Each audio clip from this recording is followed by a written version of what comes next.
Hello and welcome to another Infinity the Game battle report. In this game we'll be playing Dashat Company. Yes, again, I hope you're not minding the Dashat Company reports. We'll be playing against Varuna as part of an ongoing Monday Night League, and the scenario we're playing is Rescue. First, let's look at the lists.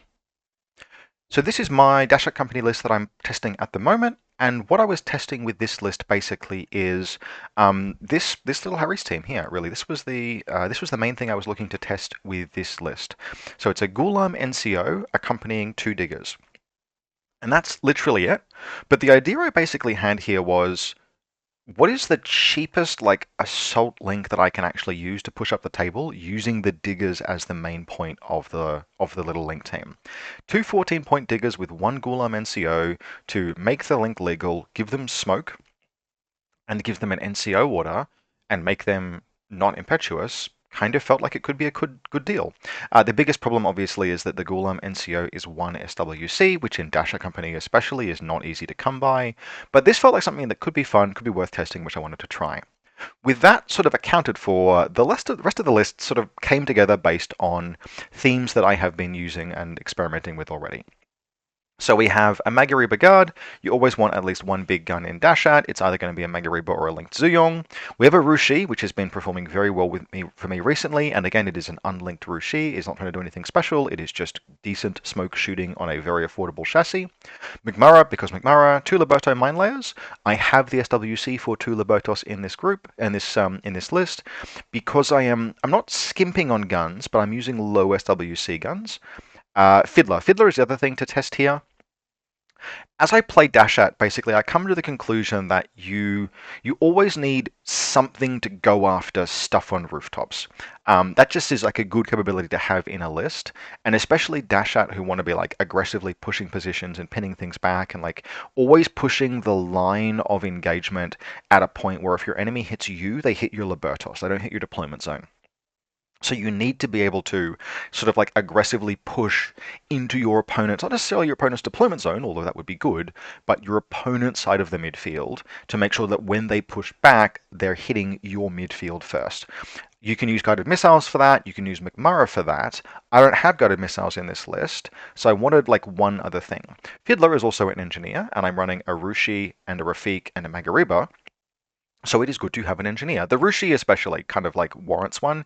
You can play all of these pieces without one, and Fiddler is very expensive, but it felt worthwhile. I've ordered a Nazmat with her, and then we have a very lightweight group too. Two Fanus remotes, they're 7 points, they're flash pulses, it's good. A Red Fury Rafik, and two Light Shotgun Coom Riders. Now, I kind of use these anyway, but I wanted to test this list in Rescue because Coom Riders in Rescue are really, really good. Bikers in Rescue generally are excellent. So I wanted to try that out. I wasn't willing to like adjust the list from my usual setup and have them move into Group 1, but this felt solid. So overall, just further iteration on Dashat Company stuff. How does it work? Do I like it? A possible change to the list is the Magariba comes out, the Fanus come out, and you put in some kind of a like linked Harry's team. Another possibility is, and something that is genuinely missing from this list, is hacking. Either a Libertos or the Rafik would have to drop down in SWC to accommodate basically a hacking element. So that is another thing that could be considered. But overall, this performed fairly well. Let's have a look at the Varuna. So this is a Varuna list Sands cutter, and you are always running a little bit of a risk when you decide to play that way, but it has some cool stuff going on, and I don't mind it at all. It's running a very lightweight Fusilier core link with a single multi-sniper, otherwise this is just a paramedic and a place for the lieutenant to hide. Then it has this assault team, Kamau Paramedic, Patsy Garnet, and a Varuna Division Orc HMG. My opponent Kyle actually said he wanted a Kamau HMG, but he had too many points, so he bought an Orc, but it definitely worked. It paid off. It worked just fine for him. Patsy Garnett is one of those pieces in Varuna that you can't always fit because sometimes you're taking a cutter and they're very expensive, but she's really good. For 34 points, what she does is excellent. She gives you a kind of like tip of the spear option that can do stuff like walk through a Moran repeater net, face tank the koala, get past, do damage, that kind of thing. The fact that she has stealth, basically good stats, is a good close range gunfighter to complement the rest of the Link team, kind of works nicely. We then have a Knight of Montesa. Knight of Montesas are outstandingly fantastic. You should take them if you can. Red Fury is a bit of a luxury piece. Don't mind it. It does use up a lot of SWC, obviously. I would almost, even in this list, kind of favor maybe the multi-rifle profile for reasons we'll get to at deployment, but very, very good, and in any case, you're playing rescue, take a biker. We then have 2 Zulu Cobras, a killer hacker with breaker rifle and a jammer, a Crocman forward observer, and then 3 helots. These are all the 9-point cheapest helots, submachine guns like rocket launchers. If you have the SWC, a very, very good profile, but it is also totally fine to take other profiles, particularly the shock marksman rifle, if you can afford them. Now, again, the thing that this list does not have is it does not have a cutter, and I think it is okay to play Varuna lists that don't have cutters, but if you're going to do that, I think it is important to play a Varuna list. You can play a Varuna list that doesn't have a cutter, but you shouldn't play a Varuna list that obviously doesn't have a cutter, because the threat of the thing, I mean, you can run a score loss and then that's fine, but I think presenting the threat of the cutter is worthwhile. And let's get to deployment and talk about why.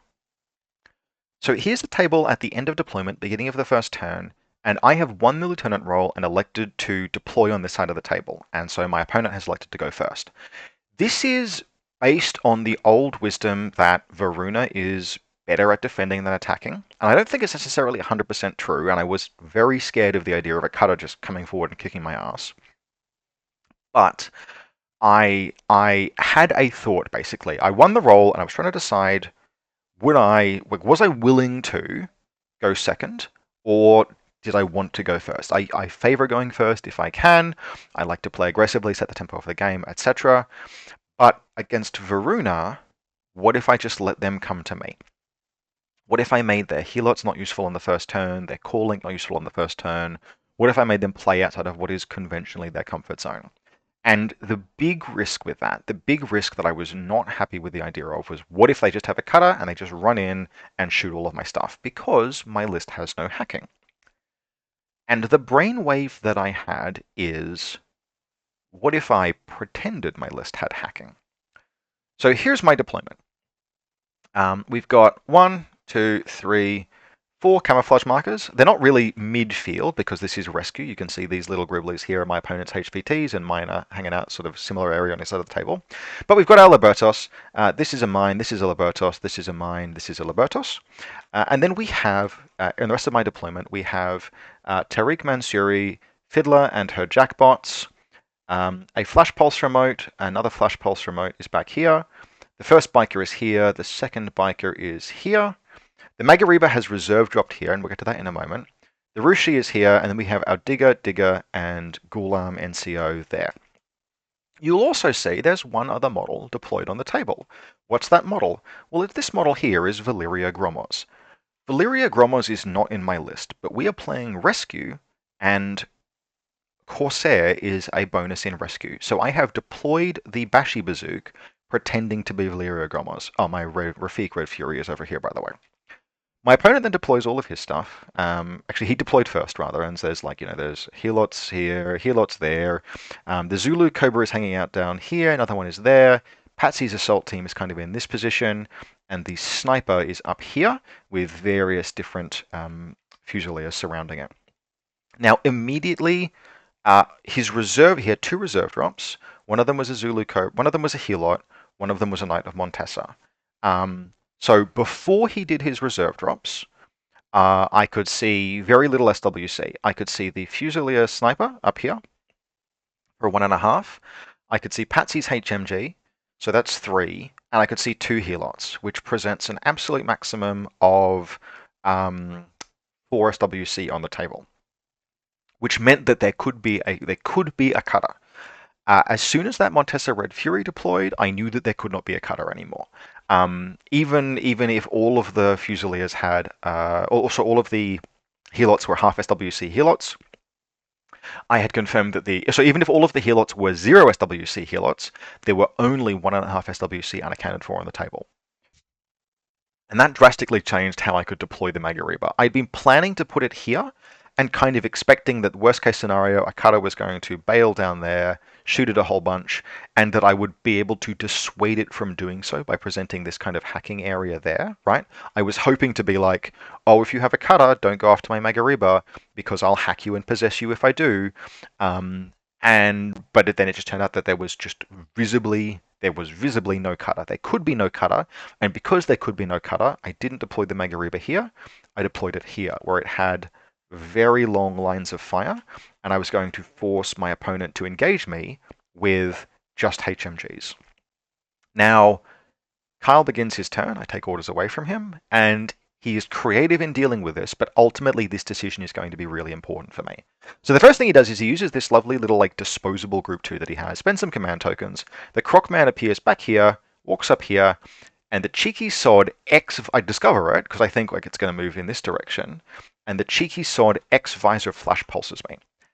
Now he hits, I pass my BTS saves, and then he does like 3 more orders, basically having this face-to-face roll, and it is inconclusive. I never hit him. He ends up ducking back here, but the little sod, like that's such a clever use of that engagement because he's got an X visor. He can engage at very long range. Like admittedly, he's hitting on 10s and I'm hitting on 8s, so like not necessarily great odds. But if he succeeds, the Maggie has nowhere to go. If he stuns it, it's dead meat if he just shoots it until it dies. So, and the whole thing about this second combat group, 3 Helots, 1 Zulu Cobra, and 1 Crocman, is that it's disposable. So I like that a lot, even though it didn't work. The rest of his turn is spent moving this Haris team basically like up here and shooting a bunch of stuff. He starts by engaging the Magariba, and literally the first face-to-face roll of the entire game. Oh, sorry, not the first. The first face-to-face roll with the Orc. I completely whiff the shot with the Magariba. He crits and hits me 4 times, and I take 6 saves and immediately take 2 wounds. So that's not great. That's a little bit like, do I just lose here? Do I just get shot to death? And fortunately, basically, while that's happening, this Libertos dodges out here. And then the Montesa Knight goes broom and then broom to see it, but it makes its dodge roll and it got up to here. And then the Fusilier has to, like, the Fusilier moves a little bit to get line of fire, and I dodge again. I actually strongly consider putting a mine down, because if I put a mine down, like, here, then it can completely zot the entire Link team. But like the Fusilier needs 12s to hit me, I need 16s to dodge, but I roll a 17 and I die. But I've taken a couple of orders. This is pretty bad performance for a Libertos, but not to worry, other things will make up for it. So I bleed the Libertos out, but I bleed some orders, and basically 2 more face-to-face rolls happen with the Magariba, and the Orc takes a wound and nothing else happens. So Kyle is like, all right, you know what, done the best that you can. He makes the very correct call to not keep pushing his luck. He has like 2 orders, 3 orders left in the group. And so he makes a fighting retreat, firing as he goes. Again, no more wounds dealt to anyone.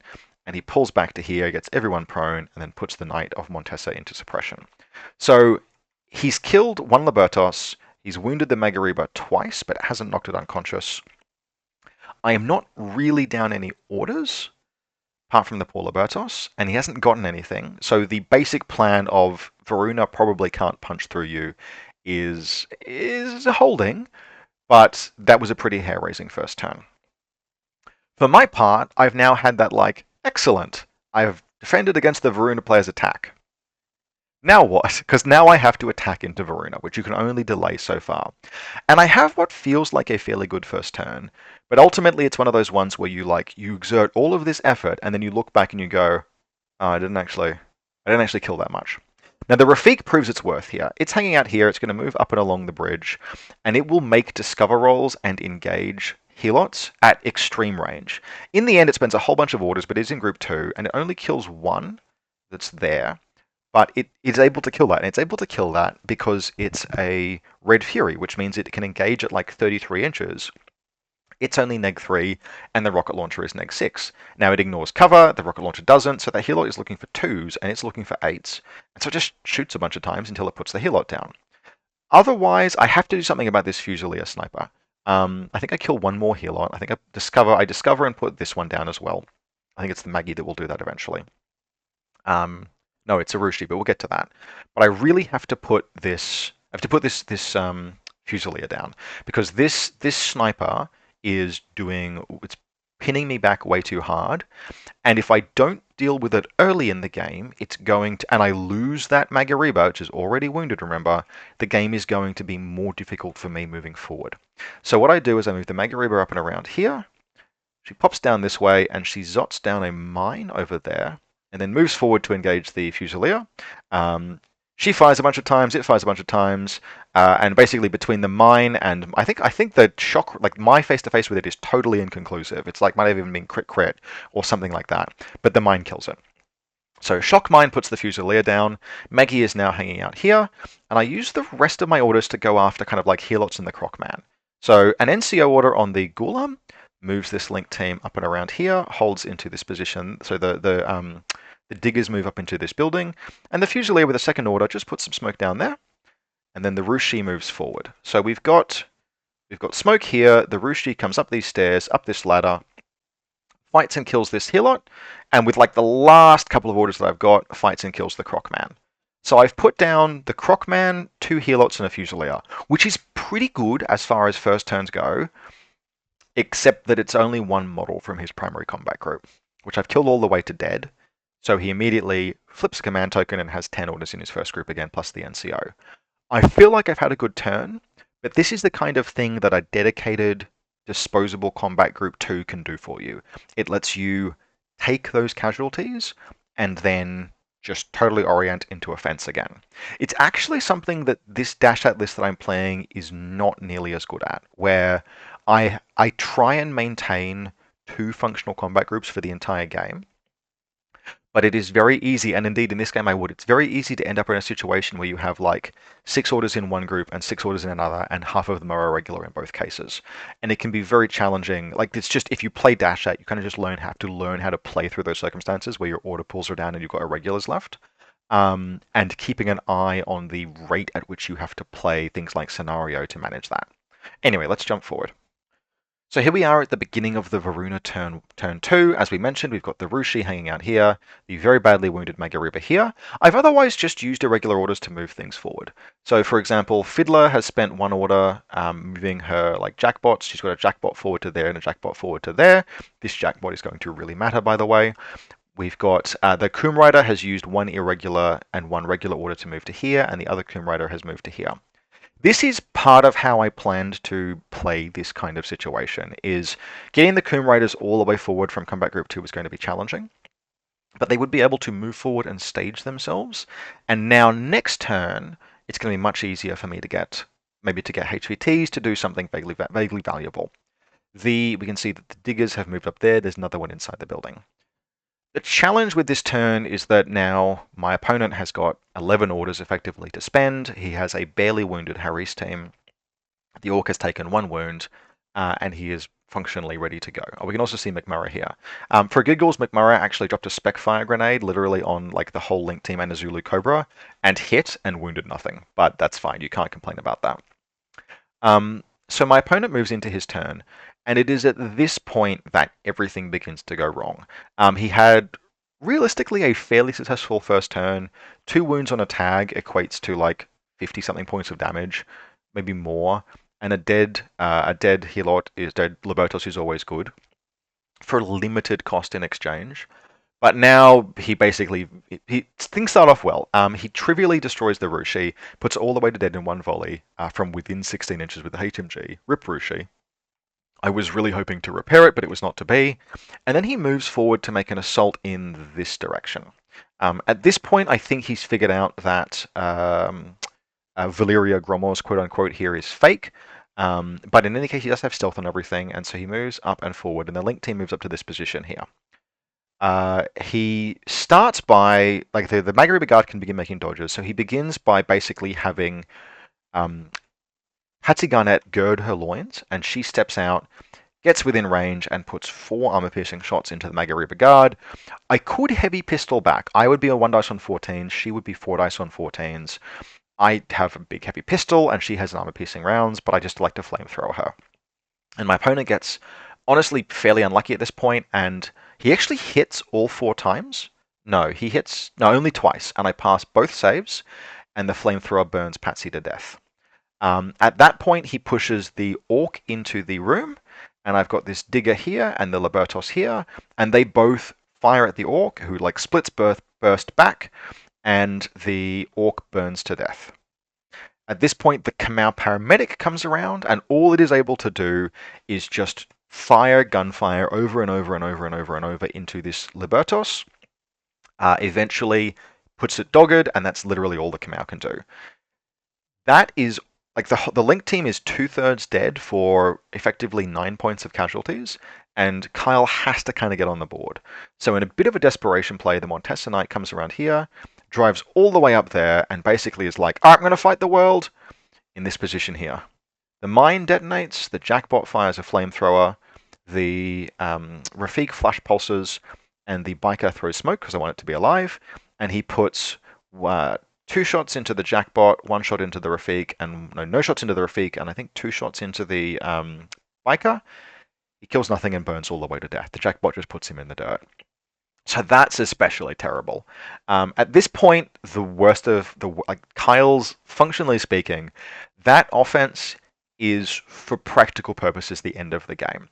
He needed to not lose everything, and I think this attack guy, like if this attack had put down the Magariba, even if Patsy died, if this attack puts down the Magariba and like punches through here a little better, even if he trades, and then the Montesa is just a bit more cautious, maybe moves up, takes one gunfight, kills the Coom Rider, and then goes, I don't have enough orders left, time to pull back.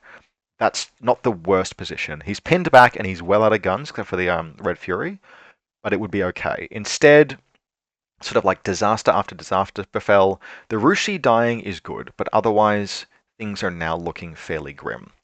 I'm running out of orders, right? So we've lost in first combat group, we've lost the Rafik and a Libertos. I'm trying to think, does he, not this turn, yep. The Rafik and the Libertos, that's still plenty of orders. And so we're in like a good position. And I have to push once again into Varuna defenses, but at this point it's basically helots that I am dealing with. I actually am vaguely concerned about putting my opponent in retreat at this point. I did some quick math. There are 4 Fusiliers. There's 42 points of Fusiliers, and at least a couple, like 1 helot still alive, and a couple of Zulu Cobras. So I'm like, no, okay, he's fine for now, but I have to be careful about killing Zulu Cobras, realistically. I have to be like a little bit cautious. So what we do here is we play the mission a little bit. There's some gunfighting, there's some back and forth. The Magariba thinks about stomping forward, but if I'm worried about this one being a jammer, yes, because this one has a jammer. Sorry, I know it has a jammer. It's recamouflaged. So she pulls back to here because at this juncture, probably the biggest threat is Kyle's Bashi Bazook. Yeah, the jammer is going to be a concern, but it's the Bashi Bazook, and hey, the Magariba Guard has a 360 visor that I have to pay like 13 points for in the profile. So she just pulls back to here so that she can watch this space here, this space here, this space here. And then this Coom Rider runs up, grabs a HVT, and runs all the way back to there. Cool. Okay. Game is now looking pretty secure. With my remaining orders, I have the Rafik. Kyle's HVT is down here. I have the Rafik move up and forward observe it, but fail. That's fine. It just ends up where it is. And I have McMurrah kind of like move up here and chill out.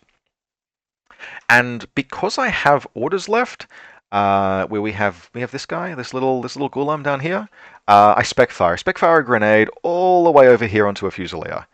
I need like a 2 to hit, and I roll a 1. But the bastard makes his armor save. Still, this is the kind of play that you can make when you have we have this Ghulam. So, like sometimes it just pays off. Sometimes you get a shot on an 8 and you just make it. You just make one of them and it's like, oh, it worked. And I mentioned, right, like I wanted things that could go in against stuff on rooftops and Specfire. This list actually Specfires really well. It's got McMurrah for Specfire. I mean, remember, he hit that Link team before, made all of their saves, and then he's got this Ghulam, which hit a guy over here, and again, made his save, but which, damaged 13. But like, that was kind of cool. So, not a hugely effective first turn. I put down this last helot over here. But the game is like the offense was so disastrous. The defense held sufficiently well that I am, for practical purposes, rolling into Varuna turn 3 in really, really good shape. So this is the beginning of Varuna turn 3, and really all that's left for Kyle to do is try and get some runs on the board. He has like 5 orders actually, because basically all of the Fusiliers and 2 Zulu Cobras are still alive. So he's doing kind of like just fine in order count, but there is really no way he's going to be able to do everything that he wants here. He does, however, manage to make some pretty cool plays. So the first thing is that this Zulu Cobra, who is recamouflaged, moves up to here, and Fiddler is there, and he surprises and jams Fiddler, which is like, okay, that's very cute. This jackpot here and this jackpot here are now totally isolated. They are inert. He then recamouflages, and this is where it gets order intensive. He recamouflages and moves around to here, which gets him underneath the Maggie's line of fire. And then he's got to basically, there's this Coom Rider has turned around, this Rafik has not. He moves back this direction, picks up the HVT, cops the shotgun, it misses, and then that's it. He's got one more order to end up back there, and that's his entire turn. So he has a Zulu Cobra synchronized with a HVT here, and my turn begins. The first thing that happens is that Magaruba moves out to fight, loses the face-to-face roll, and finally dies. So that's a bit of a like, woo moment for Kyle. I'm not hugely impressed, but you know what? It's fine. It's fine. The Magaruba did fine. I'm not. She killed one sniper and damaged an orc. Maybe not the best use of 70-something points, but that's okay. McMurray's going to take care of the rest of this danger. He actually impetuouses around to here. This Zulu Cobra shoots him, the other one reveals and shoots him. He chain rifles this one to death, takes a wound, and then he spends his irregular order, moves up to here. And basically from this point here, he has exactly chain rifle range to blat the other Zulu Cobra, who just has to salute. He has to salute and shoot, right? Because if he doesn't take the shot, McMurray's going to jump down here and then jump down here and just put him out of his misery. So he takes the shot. He actually knocks McMurray down, knocks him unconscious, rip McMurray. But McMurray puts 2 chain rifles into him, and that's him.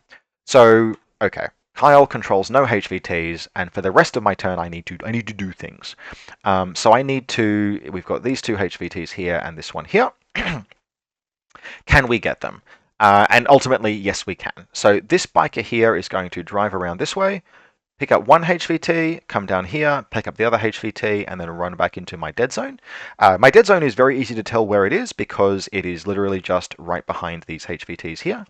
So he ends up holding 2 HVTs parked there. And then the little Ghulam, NCO, who is down here, NCO order up here, move, and synchronize. I don't need to move the last one back because I've already got I've got more HVTs in my dead zone, more HVTs in my deployment zone, thanks to the one I grabbed last turn, and then the Rafik uses its tactical awareness order just to move up and secure the HVT. It's easier than rolling for the classified. So that gives me 1, 2, 3, 4 HVTs secured, more in the dead zone, more in the deployment zone, and with secure HVT complete, I think that's actually a 10-0 win for the Dashat company. So very, very happy actually with what I was testing. Okay, Fiddler kind of got jammed by a Zulu Cobra. It happens. Magaruba Guard ate dirt and failed a bunch of saves. It happens. But this little assault team, these like 2 diggers and a Ghulam, that was kind of cool. And it was very like it's Dashat to a T, right? Where it's like these models cost 14 or 15 points each, but some SWC. And they perform in just kind of like an outsized, very useful way. So that was neat. I'm gonna consider using that again in future. It's a legal Haris. I think you can run it alongside a core. It's obviously kind of not compatible with a big Ghulam, a big not Ghulam core, a big Zuyong core, because the Zuyong core also kind of wants the diggers. But on the other hand, you could just put bounty hunters in a Zuyong core. Like, I increasingly just use this. I'm using the Zuyong core for what I used to use it for, which is mostly to force multiply the heavy machine gun. And it's a build your own HRMC. It's damage 14, burst 5. Like, it's a worse HRMC, but it's the best you can do in Dashat, so maybe it's still fine. Overall, though, cracking game. High highs, low low. I felt like I was absolutely girding my loins when the Magaruba lost 2 wounds on the very first order of the very first face-to-face roll I took against something that wasn't a flash pulse. But from there, we recovered magnificently. And yeah, kind of like the adage that Varuna struggles to attack held true. It is definitely less true than it used to be, right? So Cutters are not just a playable, they're a great profile now. And particularly the Knights of Montesa. If you couple a Knight of Montesa with a Peacemaker, I think you are probably in a like Varuna can't attack is not true. Does Varuna want to attack, and does Varuna want to attack into a template hellscape? Yeah, that's probably still untrue. All I really need to round this list out against that kind of offense is I do genuinely need hacking. I need some kind of a hacking presence in this list, and it is very hard to fit that in, but I'll basically have a think about how I can do it. Anyway, I hope you enjoyed this. More videos coming up in probably something like 10 or 11 days. I've got some releases planned, so hope you enjoy that. See you soon.